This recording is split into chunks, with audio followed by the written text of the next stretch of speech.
Мурда пайгамбарыбыз саллаллаху алейхи вассаламдын заманасында пайгамбарыбыз пайгамбар болгонго чейин жиндер, шайтандар асман дүйнөсүнө чыгып алып, ошол жерден кабар урдайт эле.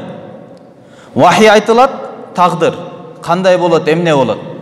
Ошону жиндер чыгып периштелерге айтылып атканда, жиндер чыгып угуп, анан келип 99 жалганды бир чындыктын ичине кошуп туруп, сыйкырчы бакчыларга келип кабарын айтат эле.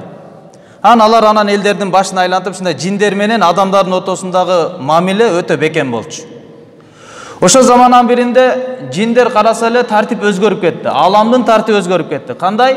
Мурда угат, бирок эми угайын деп асманга чыкса, жылдыздын бир учтары, жылдыздын бөлүктөрү аларга урулуп атат да. Асманга чыгып укканга мүмкүнчүлүк жок. Анан жиндердин чоңу баарын чогултат иблис. Чогултуп айтат, силер жерди издегиле, жерди карагыла. Бир өзгөрүш пайда болду. Адамдардын жашоосу өзгөргөндүктөн бул аламдын тартиби дагы, жаратылыштын тартиби өзгөрүп жатат. Бирдеке болду, силер барып издегиле деп. Анан изилдеп келип көрсө, пайгамбарыбыз саллаллаху алейхи вассаламды жолуктурат. Мухаммад алейхиссалам Мекке шаарынан пайгамбар болуп, пайгамбарчылык дааватын, ислам динди алып келип жайылта баштаган.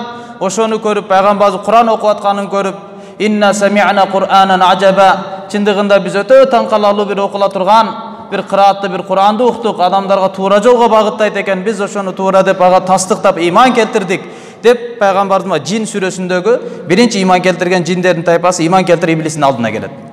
Десанан иблис айтат, макул дейт. Мухаммад алейхиссалам акыркы пайгамбар келиптир. Менин эң негизги душманым келиптир. Эми анын өзүнүн мээнетинин майданы бар, менин өзүмдүн мээнетимдин майданы бар деген. Анын мээнетинин майданы адамдарды чындыкка чакырып, имандуулукка чакырып, адамдарды шүгүргө алып келүү. Менин мээнетимдин майданы мени аларды ушундай исрапкерчиликке, ысырапкорчулукка мен аларды саламын.